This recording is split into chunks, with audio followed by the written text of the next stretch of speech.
Lockdown से पहले गीता के घर का नजारा कुछ ऐसा था कि रोहन ऑफिस जाता था और शिविन स्कूल। जिनके घर से जाने के बाद गीता काम खत्म करके बाकी समय आराम करती थी। लेकिन लॉकडाउन के बाद ऑफिस और स्कूल घर में ही खुल गए और इससे गीता का हाल वो तो आपको देखने में ही मजा आएगा। शिविन, ओ शिविन, महाराज उठने के लिए क्या 21 तोपों की सलामी लेंगे? अरे बिस्तर से बाहर निकल, ऑनलाइन क्लास स्टार्ट होने वाली है। अरे तुम भी हद करती हो, स्पीकर की तरह चिल्लाने की क्या जरूरत है? दिख नहीं रहा मेरी कॉन्फ्रेंस चल रही है। अब कैमरा और स्पीकर ऑन कर रहा हूं, मुझे कोई शोर नहीं चाहिए। इस पर जैसे ही रोहन लैपटॉप का कैमरा और स्पीकर ऑन करता है तभी कुकर की सीटी बजती है। करा लो अब इसे चुप। लॉकडाउन नहीं हुआ, मेरी मौत का फरमान जारी हो गया। दोनों बाप बेटे ने नाक में दम किया हुआ है। ऐसा बोलकर गीता वहां से शिविन के कमरे में पहुंच जाती है, जहां शिविन अभी भी सो रहा होता है।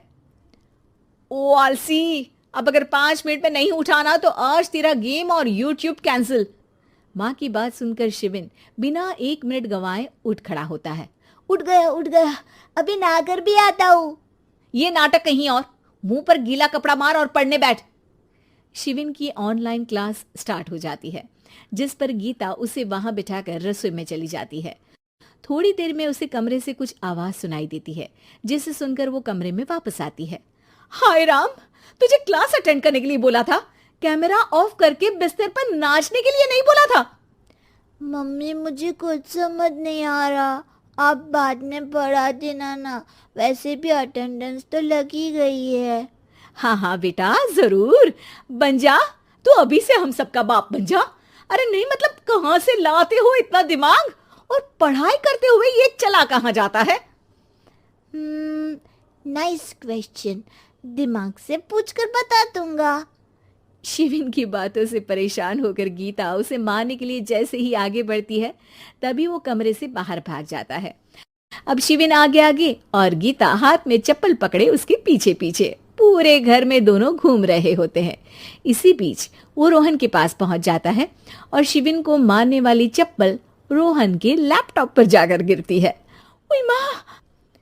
मम्मी, अब पापा को चप्पल मार रही हो? वो आज तक के रिपोर्टर, चुपचाप जाकर क्लास अटेंड कर ले, नहीं तो अगली तेरे पीछे लगेगी। इस पर शिविन वहां से चला जाता है, जिसके बाद रोहन गीता से कहता है, इस सर्कस के लिए कुछ बोलना चाहोगी? अरे क्या करूं, जब से तुम दोनों घर में रहने लगे हो घर अपने आप ही सर्कस बन गया है और मैं तुम्हारी नौकर। कभी बेटी को संभालो तो कभी बाप के नखरे उठाओ। इन्हीं सब उथल पुथल में दिन बीतते रहते हैं, जिसमें हर रोज घर के अंदर कुछ नया सियप्पा खड़ा मिलता है, जो ज्यादातर शिविन और रोहन के ऑनलाइन स्कूल और ऑफिस से रिलेटेड ही होता है। एक सुबह, शिविन चल उठ, आज की क्लास जल्दी है। कैमरा ऑफ करके आप अटेंड कर लो। अरे ऐसे छित्तर पड़ेंगे, दादी नानी सब एक साथ याद आ जाएंगी। गीता की लाख मशक्कतों के बाद क्लास तो खत्म हो जाती है, लेकिन उसके बाद शिविन फोन इस्तेमाल करते हुए इंस्टाग्राम रील बनाने लगता है। रसोड़े में कौन था? तुम थी, मैं थी, कौन था? कौन था? हाँ, मैं गरीब हूँ। अरे ओ गरीब के बेटे, आजा, मैं बनाती हूँ तुझे गरीब। मैं बताती हूँ रसोड़े में कौन था। पढ़ाई करने बोलो तो इनकी माँ मर जाती है और ये पागलपंतियां जितनी मर्जी करा लो। गीता शिविन को डांट रही होती है, तभी रोहन बीच में बोल पड़ता है। अरे बच्चा ही तो है, इतना गुस्सा क्यों कर रही हो? बेटे का साथ देने की इसी एक कोशिश में अब शिविन के साथ साथ रोहन भी गीता के गुस्से की सूली पर चढ़ जाता है। अगर बेटे पर इतना ही प्यार आ रहा है तो इसे क्लास अटेंड क्यों नहीं कराते, इसका होमवर्क क्यों नहीं कराते? उस समय तो बहुत जल्दी मीटिंग आ जाती है, वो काम मैं करूं और यहाँ इस बेफिजुली की चीज में तरफदारी करके बन जाओ महान। हे भगवान, कोई तो इनके ऑफिस और स्कूल खुलवाओ, मैं इन्हें और घर में नहीं सह सकती। अरे कुछ और मांग लेती, क्योंकि तुम्हारी ये विश इस साल तो पूरी होने से रही, कोरोना। हाय नास बेटे ने जिंदगी ही बर्बाद कर दी। खाए कोई पचाए कोई, कल मुझे चुन चुन कर सबको मेरी बद्दुआ लगेगी। उन्होंने दुनिया का और इन बाप बेटे दोनों ने मेरा जीना मुश्किल कर दिया। गीता वहां से चली जाती है, जिसके बाद रोहन शिविन से कहता है, अरे तुम्हारी मम्मी इतनी भड़की हुई क्यों है? आपकी वजह से पूरा समय घर में रहते हो और उस पर कोई काम कराने की जगह बस ऑर्डर देते रहते हो। अच्छा बेटे, सारा इल्जाम मुझ पर? पूरा दिन तो वो तुम पर ही चिल्लाती है। हाँ, मतलब दोनों का 50-50 है, कुछ करना पड़ेगा।